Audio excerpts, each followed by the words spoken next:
आलम विहार जाओगे भाई? बिल्कुल जाएंगे। आ जाओ बहन जी, बैठो।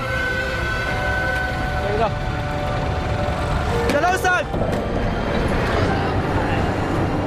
हमें ये उम्मीद थी कि जब हम आज़ाद देश बन जाते, जब संविधान ने सबको बराबरी का अधिकार दिया है, इज्जत का अधिकार दिया है, काम का अधिकार दिया है, जब महिलाएं बाहर आके काम कर रही हैं, हमारी प्रधानमंत्री दुनिया की सबसे बड़ी पहली महिला प्रधानमंत्री थी, तो समाज का, पुरुषों का महिलाओं के प्रति व्यवहार बदल जाएगा।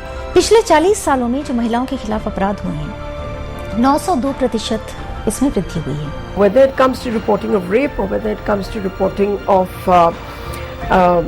sexual harassment, the reporting has really gone up. That I think is a very good sign.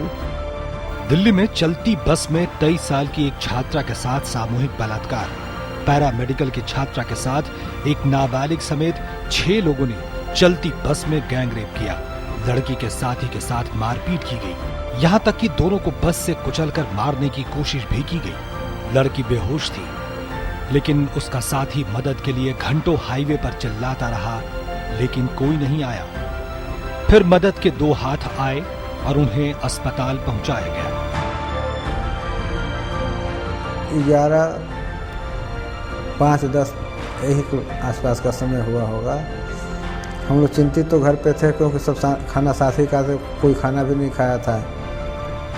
Hospital से जब फोन आया कि मैं बद्रीनाथ से बात करना चाहता हूँ, मैंने कहा बोल रहा हूँ। जब खबर मिला तो वो जिस लहजे से बोले कि आप आ जाओ, आपकी बेटी का एक्सीडेंट हो गया है। आंकड़े बताते हैं कि बलात्कार या दुष्कर्म महिलाओं के खिलाफ होने वाले अपराधों में सबसे आम है। ये बहुत बड़ा आंकड़ा है। दूसरी बात यह कि स्थितियां पहले भी खराब थीं, सबको पता था। 4 फॉरेंसिक लैब्स हैं। ये भी पता था कि दिल्ली जैसे शहर में खास तौर पर पुलिस का एक बड़ा जो हिस्सा है वो वीआईपी पुलिसिंग में लगा रहता है। पुलिस के अंदर की कमियां हैं, जुडिशरी की भी कुछ कमियां हैं, और उसके अलावा जो पूरी की पूरा लॉ एनफोर्समेंट जिस तरह से काम करता है, उस सब में कई बड़े बड़े सुराख हैं। पर उन सुराखों के बारे में चर्चाएं तो हुई, गहरा चिंतन हुआ, लेकिन इम्प्लीमेंटेशन के लेवल पर हम बहुत पीछे रह गए।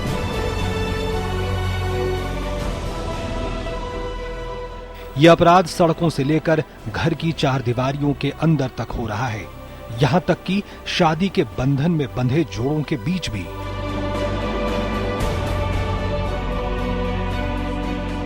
कानून जब टाइट करना पड़ता है, इसका मतलब है समाज में वायलेंस बढ़ रही है। तो हम खुश हैं कि कानून टाइट हुआ है, लेकिन हम दुखी हैं कि समाज में वायलेंस बढ़ता जा रहा है। कानून आपको सजा दे सकता है, लेकिन जिस महिला की जिंदगी खराब हो गई है उसको वो इनोसेंस वापस नहीं कर सकता।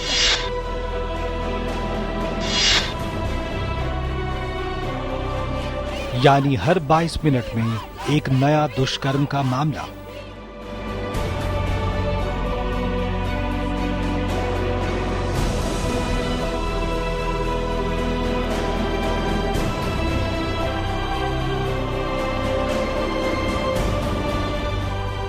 तीन डॉक्टर बैठे हुए थे, लेडीज, 2-3 नर्सें भी थे। उन्होंने कहा कि आप कौन हो? मैंने कहा कि मैं लड़की का पिता हूँ। वो तीनों उठ को खड़े हो गए। उन्होंने कहा, उसमें से एक ने कहा कि आपको पता है कि आपकी बेटी के साथ क्या हुआ है? मैंने कहा हाँ, एक्सीडेंट हुआ है। बोले कि नहीं, रेप हुआ है।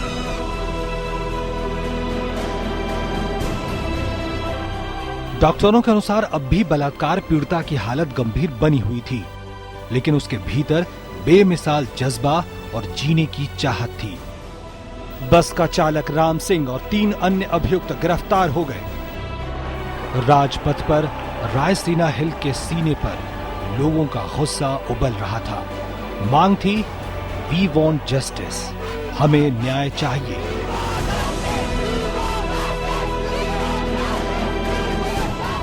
दिसंबर की ठंड में आक्रोश की गर्मी सब कुछ पिघला देने को उतार उठी। पानी की बौछारें भी हौसलों को गीला नहीं कर पाई।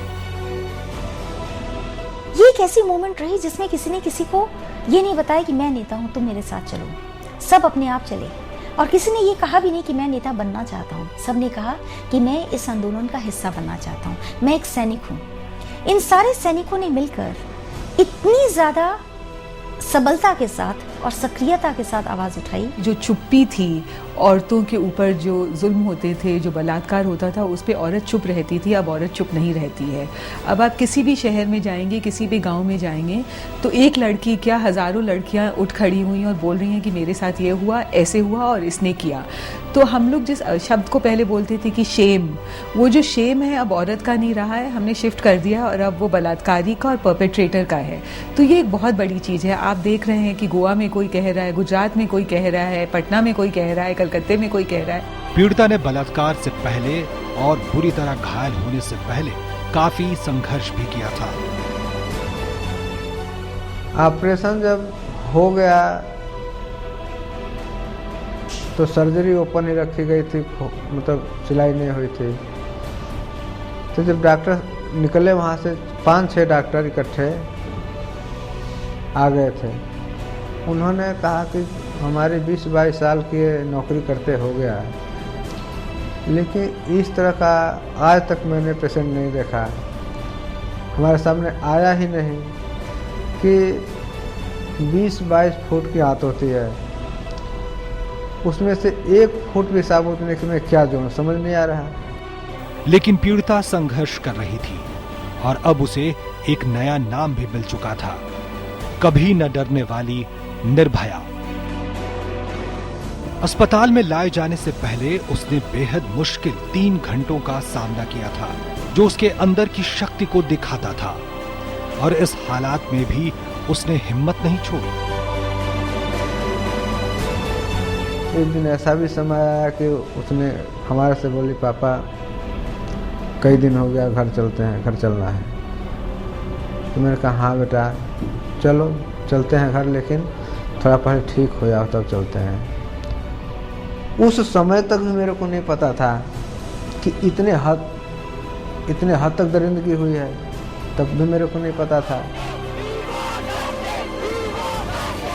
दिल्ली और अन्य जगहों पर लगभग 2 हफ्ते तक प्रदर्शन होते रहे।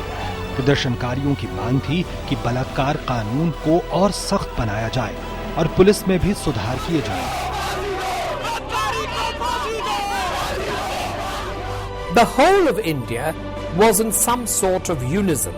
So when an authentic protest is made, then invariably the authentic consequence follows.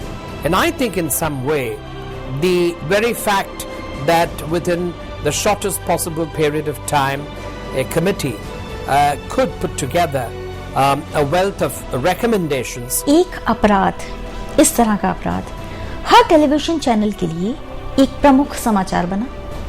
उसने उस पर बहुत ही खंगालती हुई रिपोर्ट्स की और उसने बिना डरे बिना थके साथ दिया। इस साथ की वजह से भी युवा एकजुट हुआ।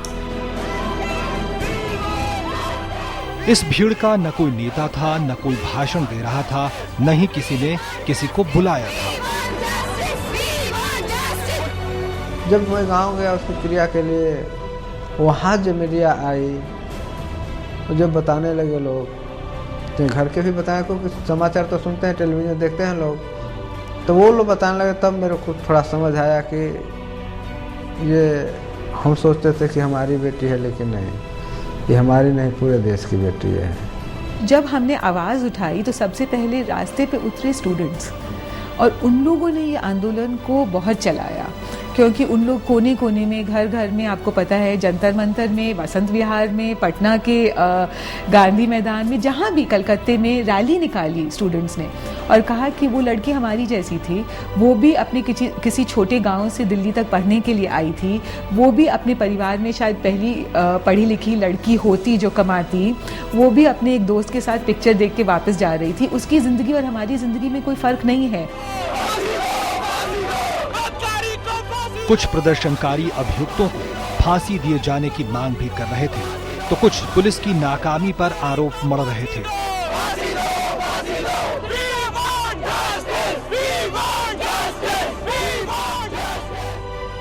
सरकार ने सुप्रीम कोर्ट के पूर्व जज JS वर्मा की अगुवाई में 3 सदस्यों वाली समिति बनाई, जिसका काम था 30 दिनों में एक रिपोर्ट देना। रिपोर्ट में ये बताना था कि बलात्कार और यौन उत्पीड़न के मामले में कानून को कितना सख्त और पैना किए जाने की जरूरत है और ये कैसे किया जा सकता है। Our recommendations of the committee were based upon a reading not only of our law but also considering what happens to women in fact, and we interviewed a large number of people to gather that the stages of abrogation of dignity of women had many different forms, like voyeurism, like stalking, onwards to molestation, and finally leading to rape. So we had to provide for various graded scales of punishment, but we had to define each offence therefore separately. कानून के स्तर पे तो बहुत बदलाव हुआ है और इसमें कई चीज़ें जो महिलाओं के प्रति हिंसा थी लेकिन वो क्राइम नहीं था, वो अब क्राइम बन गया। जैसे एसिड अटैक ले लीजिए, स्टॉकिंग ले लीजिए, वॉयरिज्म ले लीजिए, सेक्सुअल हरासमेंट ले लीजिए, ये सब चीज़ें पहले क्रिमिनल ऑफेंस नहीं थे, लेकिन महिलाएं इन सब वायलेंस की शिकार थी। दूसरा, बलात्कार में भी सिर्फ एक प्रकार का बलात्कार जिसको हम कहते हैं पीनल वाजाइनल पेनिट्रेशन, वही बलात्कार का जुर्म था। लेकिन कई सारे राइट्स में और जगहों में देखा गया है कि महिलाओं के साथ बलात्कार कई बारी चीज़ें ठूस के और कोई अलग अलग प्रकार से किया जाता है, तो वो लोग बच जाते थे। अब वो सब कानून के घेरे में आ गए हैं।